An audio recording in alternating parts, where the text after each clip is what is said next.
there is fire in the mountain. I want to see if we can get this thing done. You want me to be tough? I could be tougher than any human being you've ever seen. I'd be so tough. Can I ask you? Sure. Yeah? Yeah. Okay. You should be thanking the president for trying to bring it into this conflict. Have you ever been to Ukraine? That you say what problems we have? You will feel it in the future. God bless. You don't know that. God bless. God bless. You will not have a war. Don't tell us what we're going to feel. Telling you, because I'm you're in no answering all position these to questions. dictate that. That's Remember exactly what this. you're doing. You're in no position to dictate what we're going to feel. This is not even baby geopolitics. This is just not thinking at all. You're not in a good position. You don't have the cards right now. With us, you start having not playing cards. Right now, you don't. I'm You're serious, playing cards. Mr. President. You're I'm playing very cards. serious. You're I'm gambling the with the president lives in of war. millions of people. You think- You're gambling with World War III. What do you think You're about- gambling with what do you World think- War III. The world is about to experience yet another World War III, all because of this ceasefire between Russia and Ukraine. Donald Trump wants to stop the fire. Europe says no. And the French president Emmanuel Macron comes and says this. Legitimately concerned about the historic events underway, who are shaking up the world order. The war in Ukraine, which has resulted in almost 1 million deaths and injuries, continues unabated.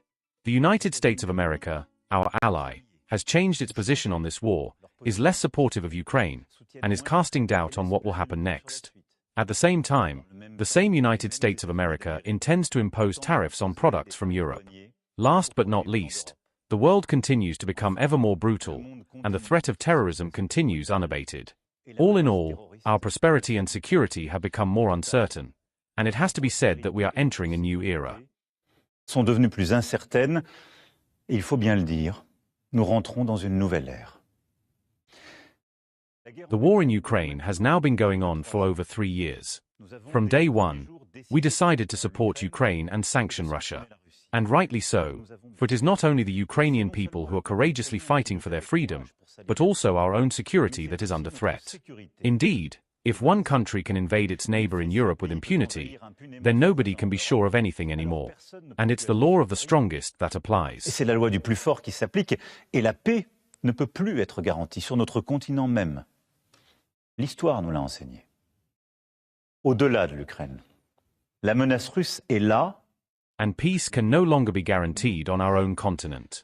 History has taught us this. Beyond Ukraine, the Russian threat is there, and it affects the countries of Europe. Russia has already turned the Ukrainian conflict into a global one. It has mobilized North Korean soldiers and Iranian equipment on our continent, while helping these countries to further arm themselves. Manipule les élections en Roumanie, en Moldavie. Elle organise des attaques numériques contre nos hôpitaux pour en bloquer le fonctionnement. President Putin's Russia is violating our borders to assassinate opponents, manipulating elections in Romania and Moldavia. It organizes digital attacks on our hospitals to block their operations. Russia is trying to manipulate our opinions with lies spread on social networks. Deep down, it tests our limits, and does so in the air, at sea, in space, and behind our screens. De son budget à cette fin. D'ici 2030, elle prévoit d'encore accroître son armée, d'avoir 300 000 soldats supplémentaires, 3 000 chars, 300 avions de chasse de plus. Qui peut donc croire, dans ce contexte? This aggressiveness seems to know no bounds, and at the same time Russia continues to rearm, spending over 40% of its budget for this purpose.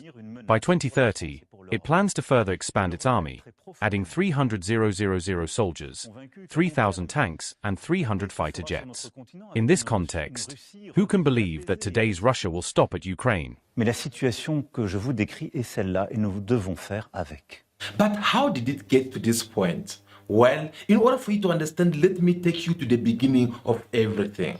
For more than 3 years now that Ukraine is in war with Russia. And this war, it has been motivated by the US with its allies, European countries. The Joe Biden administration, it was in order for them to make sure that Russia can be defeated by Ukraine. But unfortunately, since Donald Trump came to power, as he promised during his campaign, he said that he's going to end this war. When President Trump took this decision, he did not engage other counterparts such as the European countries to know what is their opinions on this one, whether they will be in support of this ceasefire in Ukraine or not. Instead, what Donald Trump did was to start engaging in the conversation with the government of Russia without involving Europeans in this deal. We all saw how Donald Trump sent his delegates. Russia sent his delegates as well. They went and met somewhere in the Middle East, and on this table, there were not any other European countries which was being represented over there. Neither the Ukrainian representative, they were not there. Now you might ask a question to know why these European countries, whether it is the Ukraine or British or France, who've been playing a very big role in this war that has been going on in Ukraine, they are not at this deal that was taking place between Russia and Ukraine. Well, it is for the obvious reason, because the United States of America wanted to show the world that they are the one who are running the show, and they are the one who have the last word to say concerning this war which has been going on in Ukraine. For 4 years in the United States of America, we had a president who stood up at press conferences and talked tough about Vladimir Putin, and then Putin invaded Ukraine and destroyed a significant chunk of the country. The path to peace and the path to prosperity is maybe engaging in diplomacy. We tried the pathway of Joe Biden of thumping our chest and pretending that the President of the United States' words mattered more than the President of the United States' actions. What makes America a good country is America engaging in diplomacy. That's what President Trump is doing. And so this is something which did not sit okay with Ukrainian government of Zelensky. So Zelensky had to start doing a certain kind of campaign in Europe to find out from his allies that how come you guys were abandoning us all alone with the USA doing every negotiations without us, when these European countries, they wanted to raise up their head to try to find out what was going on. Donald Trump did not keep quiet about it. Instead, he had even to send some senators in the EU Parliament in order for them to own all the European countries to stay out of this, because it is the USA who's running the show here. Track record with the Ukrainians. I advise the Ukrainians. I'm not anti-Ukrainian, I'm pro-Ukrainian completely. I said, save your lives, save your sovereignty, save your territory, be neutral. Don't listen to the Americans. I repeated to them the famous adage of Henry Kissinger, that to be an enemy of the United States is dangerous, but to be a friend is fatal. Okay, so let me repeat that for Europe. To be an enemy of the United States is dangerous, but to be a friend is fatal.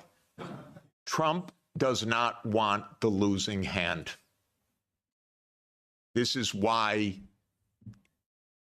it is more likely than not this war will end, because Trump and President Putin will agree to end the war. If Europe does all its great warmongering, it doesn't matter. The war is ending.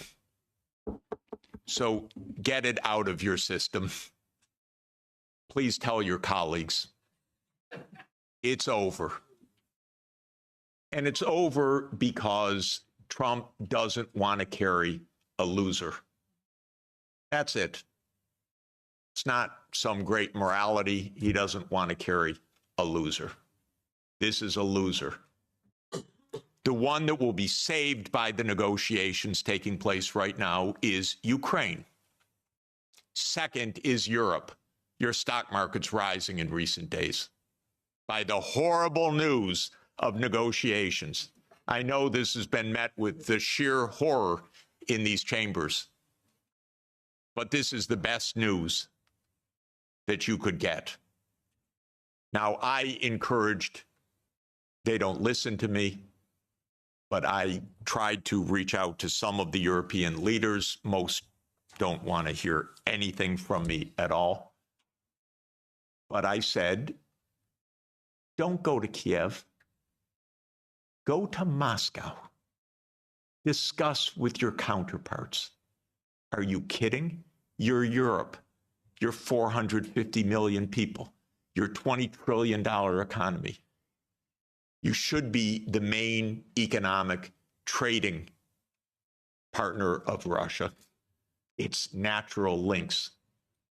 This was a very strong message which this Senate of the USA had to send to all European countries who are supporting Ukraine. That ended up lifting all these European countries with the anger toward the government of Donald Trump.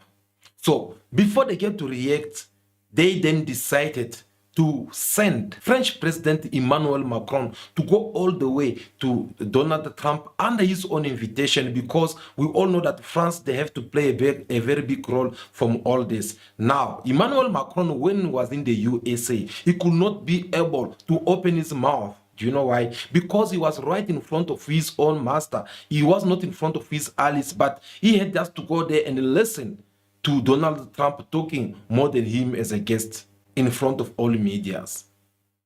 Mr. President. What? Would a mineral deal include a security guarantee for Ukraine? Well, it'll be, Europe is going to make sure that nothing happens. I don't think it's going to be much of a problem. I think once we settle, there's going to be no more war in Ukraine, and you're not going to have it's not going to be a very big problem. That's going to be the least of it. But helping Ukraine like nobody's ever helped Ukraine before. And I can say this, if I didn't become president, Ukraine would right now still be at a level where there would be no even thinking about a peace. And it was, it's a sad thing that this happened. This would have never happened, this war, if I were president. Zero chance. And it has happened. So my function is to get you out of the war, get them out of the war, let them live. It's a bloody war. It's a horrible war. Thousands of people are being killed a week. And I would say Russia, maybe 700,000 people. I think Ukraine, probably a similar number. And that's not talking about the towns and the cities that have been blown up. That's talking about soldiers. This has been a horrible, bloody mess. And we're going to get it solved. We got to get it solved.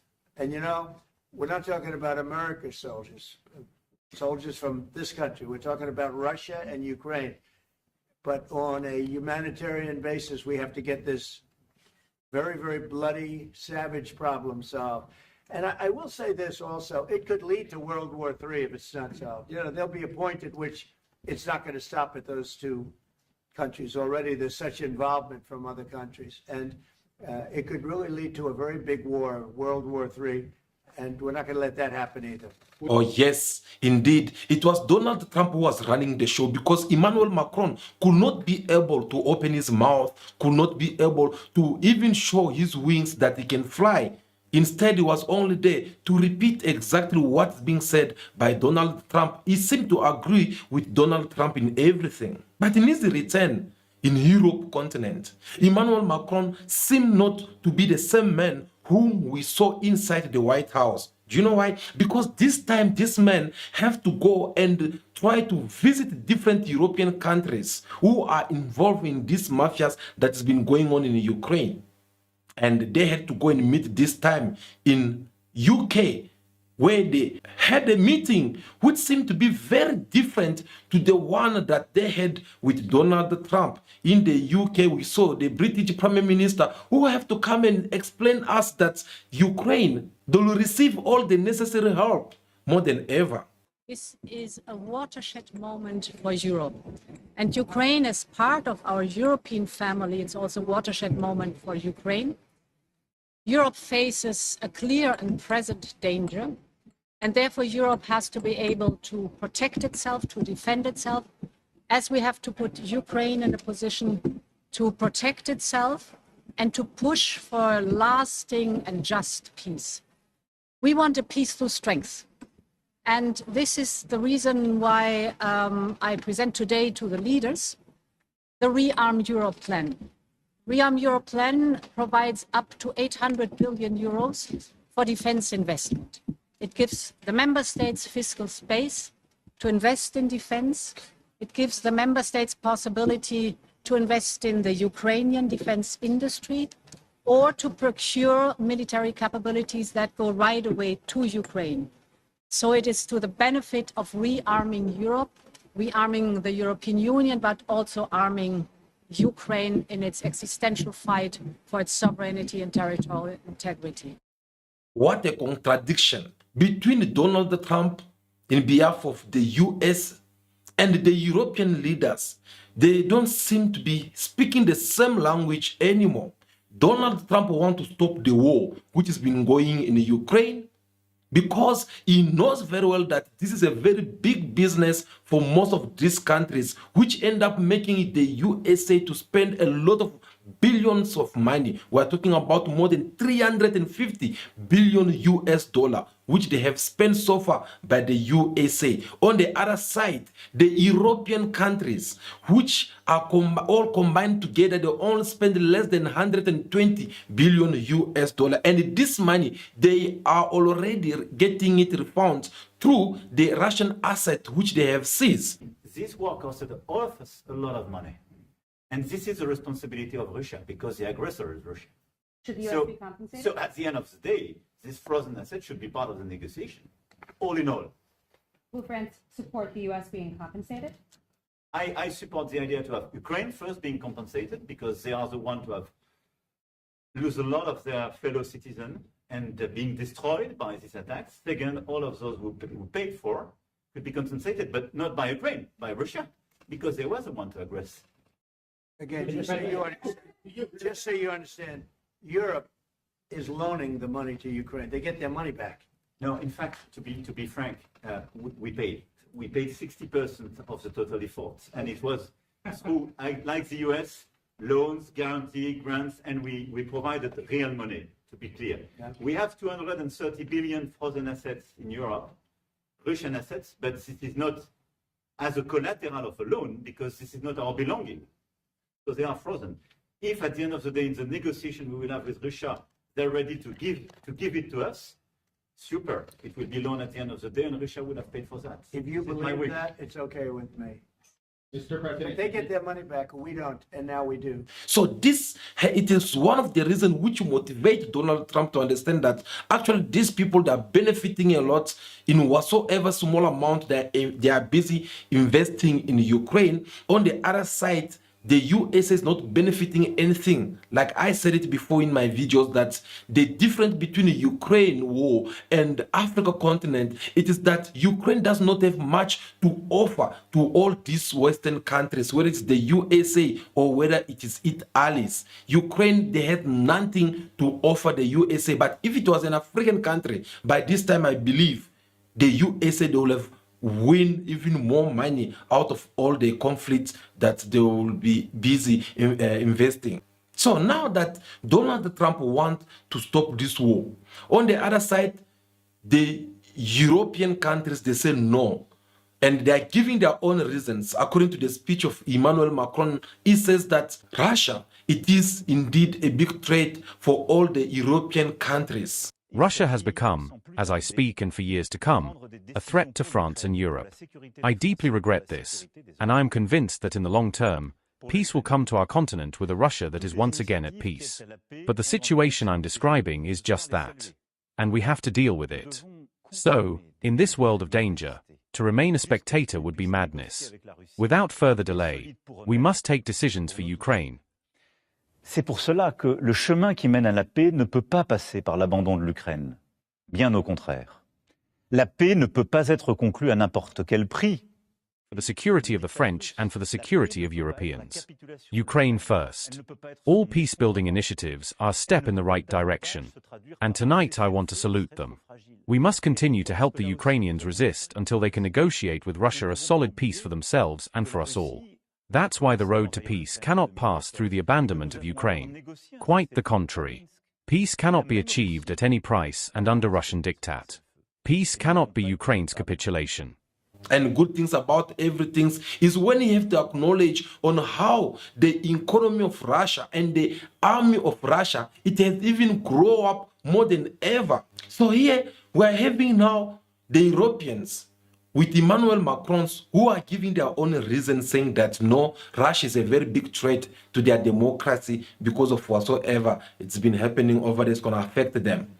Now, on the other side, we're having the USA with Donald Trump, who are saying that this war, it is not a normal war like we get to see it, but it is a business which these people have been doing. And we have to stop this because it might end up causing another World War III. And we had explained to you how this thing is going to lead to another World War III. Before I get to continue on this part, I want first to explain you a little bit what does Donald Trump mean when he says that if we don't stop this now, we're going to have another world war. Well, it is for the simple reasons. This war, it has been ongoing for 3 years now. These 3 years, obviously, Russia, they have fight as much as they can. But at the same time, it is also kind of like affecting them. And all these European countries coming together, putting power together, sponsoring Ukraine and do all these kind of things, it is something which is also pushing Russia to the point of starting also engaging in a war with them. Because sooner or later, these European countries, they'll make only one mistake, which Russia won't be able to tolerate. And once the Russians are not going to be able to endure this kind of pain or whatsoever is going to be as a damage caused by these European countries, well, they will be left only with one choice, then to use their nuclear weapons. And once they have to put their hands on their nuclear weapons, we all know what a nuclear weapon can do to a nation. And this is extremely important to understand. The nuclear arms control framework is based on trying to block a first strike. The ABM treaty was a critical component of that. The U.S. unilaterally walked out of the ABM treaty in 2002. It blew a Russian gasket. So everything I've been describing is in the context of the destruction of the nuclear framework as well. And starting in 2010, the U.S. put in Aegis missile systems in Poland and then in Romania. And Russia doesn't like that. And one of the issues on the table in December and January, December 2021, January 2022, was, does the United States claim the right to put missile systems in Ukraine? And Blinken told Lavrov in January 2022, the United States reserves the right to put missile systems wherever it wants. That's your putative ally. And now let's put intermediate missile systems back in Germany. The United States walked out of the INF Treaty unilaterally in 2019. There is no nuclear arms framework right now. So that is the fear of Donald Trump. But let's leave that aside. If Donald Trump can't be able to stop this war, because right now, people are supposed to listen to his order. People are supposed to who's supposed to be working together with him, they are kind of like isolating themselves from all this and try to go ahead and back up the Ukraine. And backing up the Ukraine, already Donald Trump, he did not take that lightly, because you guys, you saw in the White House when Donald Trump have to tell Zelensky that I've empowered you to be a tough guy. And I don't think you'd be a tough guy without the United States. And your people are very brave. But you're either going to make a deal or we're out. And if we're out, you'll fight it out. I don't think it's going to be pretty, but you'll fight it out. But you don't have the cards. But once we sign that deal, you're in a much better position. But you're not acting at all thankful. And that's not a nice thing. I'll be honest, that's not a nice thing.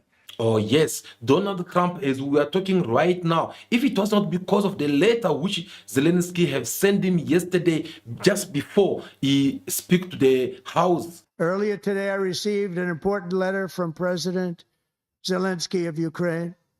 The letter reads, Ukraine is ready to come to the negotiating table as soon as possible to bring lasting peace closer. Nobody wants peace more than the Ukrainians, he said. My team and I stand ready to work under President Trump's strong leadership to get a peace that lasts. We do really value how much America has done to help Ukraine maintain its sovereignty and independence. Regarding the agreement on minerals and security, Ukraine is ready to sign it at any time that is convenient for you.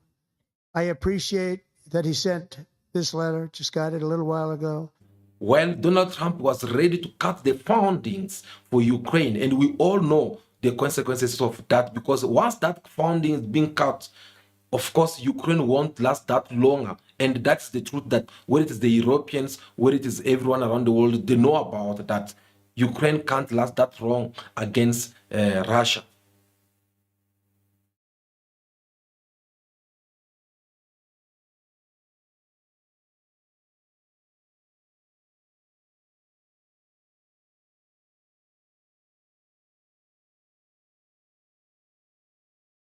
Donald Trump threatening Zelensky in the White House and saying that's going to cut the fund in order if Zelensky ever refused to sign this peace deal.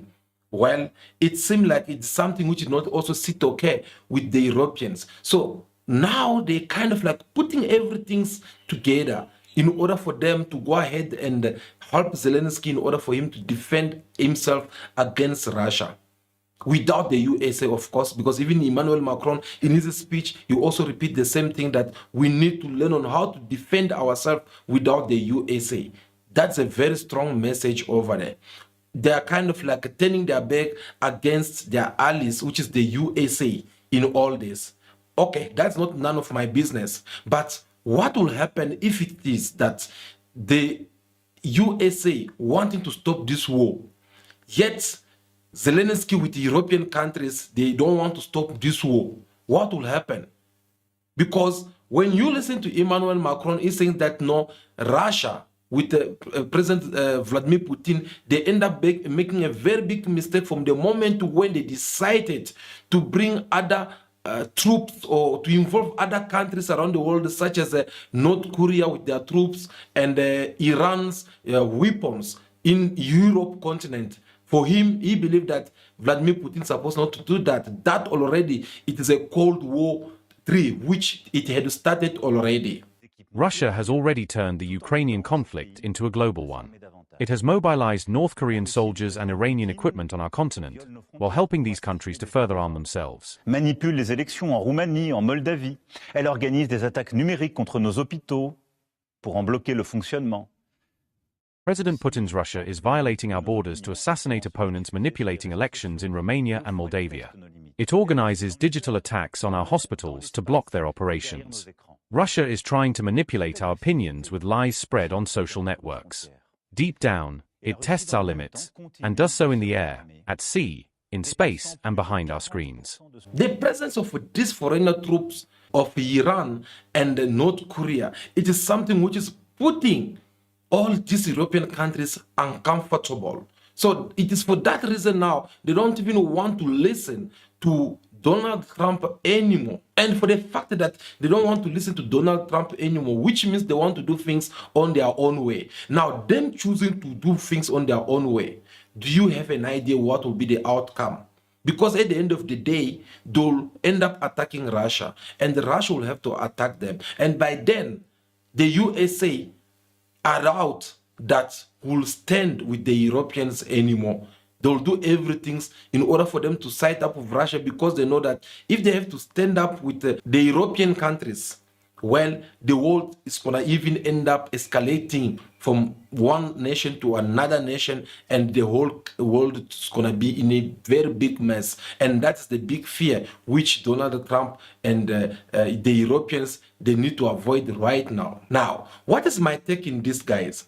Well, as I have said it before, that the war which is ongoing in Ukraine, it was not all about Ukraine versus Russia. It was not because of Ukraine or Russia being violating some deals, this and that. No. Why? Because if that was the case, then this war would have been there for so many years. So many years that Russia and Ukraine, they've been having this kind of conflict whereby Russia will come and say that, no, we are going in to protect the minority who speak the Russians. On the other side, Zelensky or his predecessors, they'll come also and give their own reasons. But this will never take place. Russia never invaded Ukraine before. But why did they get to that point? Well, they get to that point because of the simple reason.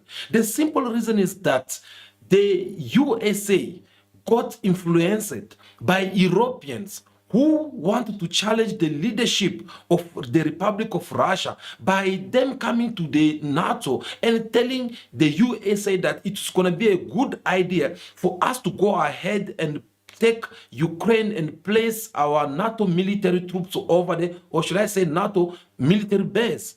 And that was something which they knew very well that it's going to cost them a lot, because Russia is not going to allow that to happen. This is not even baby geopolitics. This is just not thinking at all. So the war started. What was Putin's intention in the war? I can tell you what his intention was. It was to force Zelensky to negotiate neutrality. And that happened within 7 days of the start of the invasion. You should understand this, not the propaganda that's written about this. Oh, that they failed and he was going to take over Ukraine. Come on, ladies and gentlemen, understand something basic. The idea was to keep NATO, and what is NATO? It's the United States, off of Russia's border. No more, no less. I should add one very important point. Why are they so interested? First, because if China or Russia decided to have a military base on the Rio Grande or in the Canadian border, not only would the United States freak out, we'd have war within about 10 minutes, but because the United States unilaterally abandoned the anti-ballistic missile treaty in 2002 and ended the nuclear arms control framework by doing so. And this is extremely important to understand. The nuclear arms control framework is based on trying to block a first strike. The ABM treaty was a critical component of that. The U.S. unilaterally walked out of the ABM treaty in 2002. It blew a Russian gasket. So everything I've been describing is in the context of the destruction of the nuclear framework as well. And starting in 2010, the U.S. put in Aegis missile systems in Poland and then in Romania. And Russia doesn't like that. And one of the issues on the table in December and January, December 2021, January 2022, was, does the United States claim the right to put missile systems in Ukraine? And Blinken told Lavrov in January 2022, the United States reserves the right to put missile systems wherever it wants. I don't know whether they were expecting Russia to just sit and ignore everything like the way they were planning it. I don't know. But the truth is that it was all Europeans and the USA trying to fight Russia. They wanted to try the muscle of Russia and see how strong Russia can resist against all these countries. But now that they fail, now that they have realized that we are not dealing with a small boy, well, before they end up being humiliated in front of the entire world, Donald Trump he rather choose to stop this war, and he even told Zelensky that you are not in the good position to refuse to negotiate with Vladimir Putin. You have to be thankful. You don't have the cards. Thankful. You're buried there. Your people are dying. tell you You're again, running I low know. on soldiers. Don't- Listen, don't play you're it, running Mr. low Brett. on soldiers. It would be a damn good thing. Mr. And then you tell us, I don't want a ceasefire. I don't want a ceasefire. I want to go and I want this. Look, if you could get a ceasefire right now, I tell you, you take it so the bullets stop flying and your men stop getting killed. Of course, we want to stop the war. But you're saying you don't want a But ceasefire? I said to you, I want a with ceasefire. guarantees. Because you'll get a ceasefire faster than an agreement. Ask our people about ceasefire, what they think. That wasn't doesn't with matter me. for you what- That what wasn't is- with me. It That was wasn't with with you. a guy named Biden, who was not a smart person. This That is was your- with, this that was is with your Obama. president. It was your president. Excuse me. That was with Obama, who gave you sheets, and I gave you javelins. Yes. I gave you the javelins to take out all those tanks. Obama gave you sheets. In fact, the statement is Obama gave sheets and Trump gave javelins. You got to be more thankful, because let me tell you, you don't have the cards. With us, you have the cards. But without us, you don't have any cards. Do you know why Donald Trump was saying that? All because he knows very well that no, Russia is winning so far and Ukraine is losing. And they have just realized that they can't continue supporting a loser. That is the simple message which Donald Trump was trying to pass there by Zelensky, by telling him that no, you are a loser. He's a vice president of the United States of America. He even attacked Zelensky by reminding him that no, you don't even have enough men to go and fight in the front line. Mr. President, with respect, I think it's disrespectful for you to come into the Oval Office and try to litigate this in front of the American media. Right now, you guys are going around and forcing conscripts to the front lines because you have manpower problems. You should be thanking the president for trying to bring it into this conflict. Have you ever been to Ukraine that you say what problems we have? I have been to. Count once. I've actually watched and seen the stories, and I know what happens is you bring them on a propaganda tour, Mr. President. Do you disagree that you've had problems bringing people into your military? Things did not get at this point for no reason.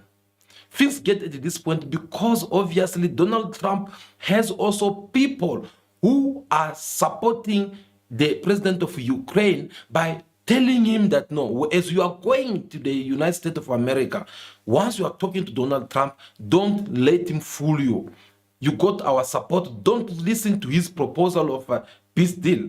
And these people, they are from the Democrats who've been fighting Donald Trump for some time. And that is how the president of Ukraine, Zelensky, end up having that courage to challenge Donald Trump in his word as well. Normally, this man has nothing to say to Donald Trump because obviously it is Donald Trump, the America, who've been supporting him to become even that stronger against Russia for all these years. So him trying to challenge Donald Trump or refusing to sign this peace deal, it is what also end up making Donald Trump regretting or feeling disappointed in him because he kind of like, this person is ungrateful. Instead of him acknowledging that no, we are babying him here, we are protecting him against Russia, but he seems now to be having the courage to talk also back to us when we are talking. So at this point, anything it is possible. And I'll be loud and clear in my message. If they don't manage this situation properly, we are going to have another World War III. Yes, whether it is the USA have with the Europeans, they have to negotiate their relationship by having one common things and see on how they can stop this, or whether the Europeans, they are going to entertain Zelensky with the Ukrainians and put them at the risk of making the whole entire country perish from Russia attack, or whether they are going to be a one bloc against Russia and allow Russia also to deal with them with its allies. That is the naked truth, and we should not deny that. All right? So guys, thank you. It was very important that we have this conversation. We are looking forward to your comment in the comment section. Tell us also what is in your mind. Tell us what do you think about all this drama that we are getting to see from the Europeans and the United States of America and Russia and the Ukraine at the same time. What do you think it will be the outcome from all this? In the meantime, we are looking forward to see also your thumbs up, like this video and your numbers. I think that will be all for now. Continue to be yourself, be good, be kind, have respect for everyone. In order for you to be respected, may God bless you all. Ciao, ciao.